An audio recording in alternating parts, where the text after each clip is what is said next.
एक तरफ मेरा सारा दिमाग रोहान को जेल से बाहर निकलवाने में उलझा है, दूसरी तरफ अम्मी मेरी शादी की जिद पकड़कर बैठी हुई हैं। पहले उसे जाकर मिलो, बात करो, एक दूसरे को जानो। यानी जब तक मैं हाँ नहीं कहूंगा आप मेरे पीछे पड़ी रहेंगी? बिल्कुल बेटा। क्या रोज आना आकर दस्तखत करना जरूरी है, बताइए?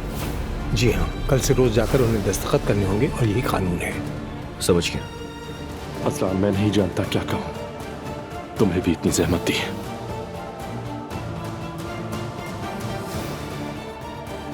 यहाँ किसी खास काम से आए हैं? नहीं, बस तुम्हें देखने आया हूँ।